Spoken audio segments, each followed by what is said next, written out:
The only way to get to this village in remote western Tanzania is a long boat ride across Lake Tanganyika, the world's longest lake, and almost a mile deep. The village sits at the feet of the Mahale Mountains, where the steep tropical forests are home to East Africa's largest chimpanzee troop. Lake Tanganyika holds more fresh water than Lake Michigan, Lake Superior, and Lake Ontario combined. Evolving in isolation, the lake's unique species include freshwater jellyfish, sponges, and more than 200 species of cichlid fish. There are few places at this scale left in the world for conservation.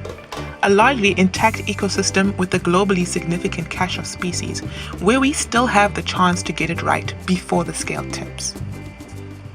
But imagine you're a woman living on the lake's isolated shore. To provide for your 6 children, your husband fishes in the lake, while you farm a small plot of land near the forest. But recently, fish stocks have been declining. This area has one of the highest birth rates in the world. So more and more fish are being hauled out of the lake with destructive fishing gear to feed the growing villages.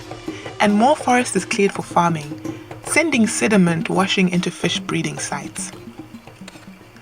To solve these intermingled challenges, the Nature Conservancy, Frankfurt Zoological Society, and reproductive healthcare organization, Pathfinder International, took partnership a transformative step forward in 2011 with the launch of a project called Tuungane, which means Let's Unite in Swahili.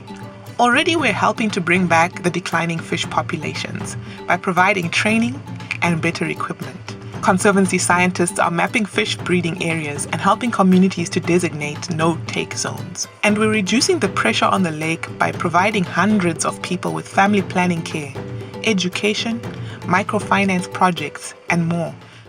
We launched Tuungane project with an eye from the very start towards scaling up across the entire lake basin, which sustains some 12 million people in the 4 countries that border the lake.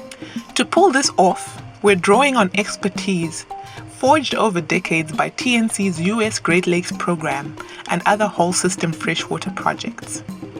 And we're working with a basin-wide conservation coalition that includes leading institutions like the John D. and Catherine T. MacArthur Foundation.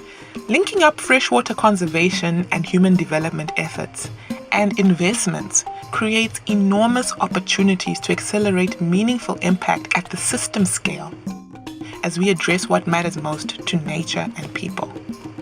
That's the promise of Lake Tanganyika and Tuungane.